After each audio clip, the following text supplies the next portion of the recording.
is an interesting text that I saw from Brother Rashid saying the forgotten Druze targeted by jihadists, ignored by the world. After the massacre of the Alawites in Syria is now, as I had expected, the Druze who are being targeted by jihadists. Many Druze have been killed following the circulation of an alleged recording of a Druze man insulting Muhammad, the Prophet of Islam.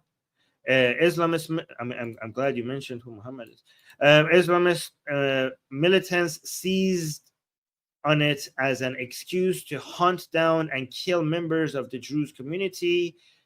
Yeah, actually, that's a good point. A lot of people are like, oh, this is an excuse for Israel to get into Syria, but they don't mention how actually this was an excuse by jihadists to call this fake recording was an excuse by these jihadists who were waiting for an excuse to go kill the Druze, right? There are around 800,000 Druze in Syria, a minority that has been persecuted throughout Islamic history. The Druze follow a secretive religion with their own sacred texts and rituals. Islam traditionally considers them kuffar, unbelievers. I mean, Islam considers everybody who is not Muslim kuffar or kafir. Kuffar, by the way, guys, is the plural for kafir. So unbelievers who must either convert or be killed. Well, actually, there's the third option. No, there's four options. Convert, be killed, get out of this area, or pay the jizya. Oh, actually, no, they can't pay the jizya, can they? Are they considered people of the book? Yeah, I don't know if they could. I don't know if Islamically would be considered people of the book or not. So I don't know if that fourth option is available to them. The current Syrian regime seems to be aiming. Yeah, guys, it's four options for Christians and Jews, and so the four options for Christians and Jews is either convert, die, leave this Islamic area, or pay the jizya. Okay. For other people who are not Muslim, for example, us atheists, Hindus, Buddhists, and other people like that, it's be killed. I think that's it. Yeah, that's it.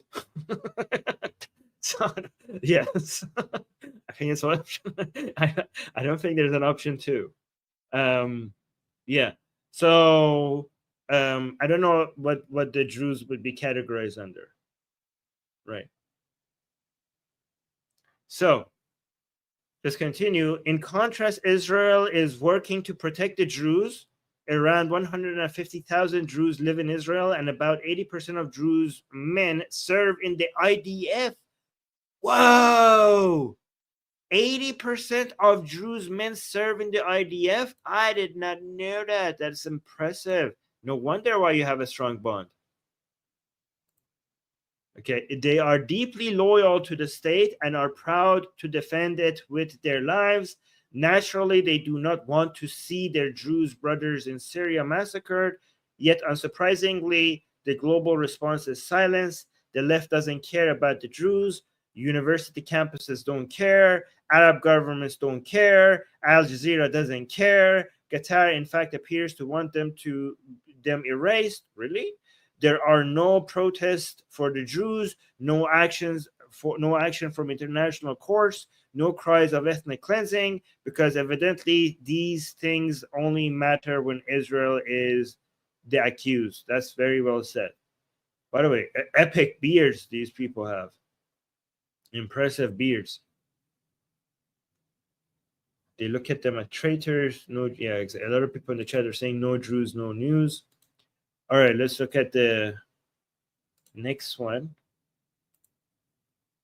Oh yeah, I think this is one of those tweets that shows.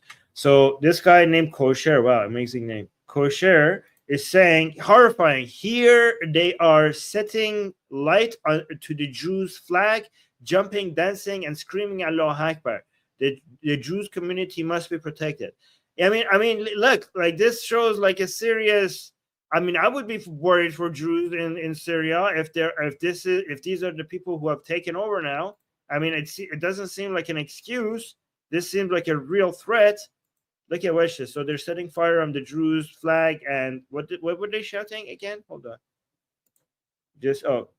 Just Allah Akbar. Okay, let's see what they're saying.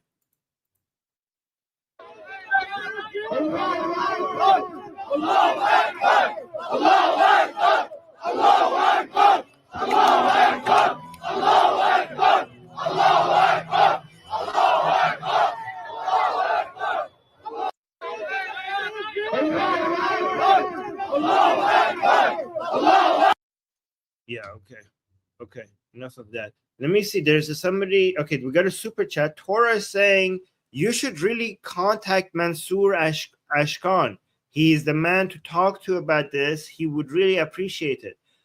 Would he actually respond positively? Because I have bad experiences of hunting down people to bring them to talk to me on YouTube, and then I spent so much time trying to reach out to them, convince them, and then nothing came about.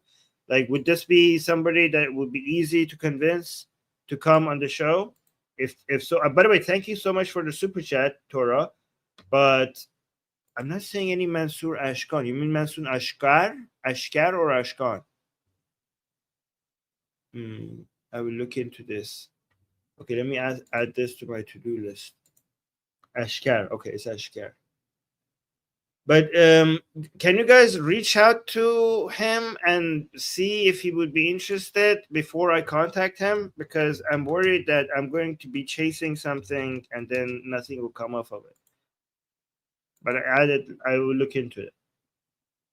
Ashkar. Okay, thank you. Thank you for the recommendation. I will look into it if I find the time.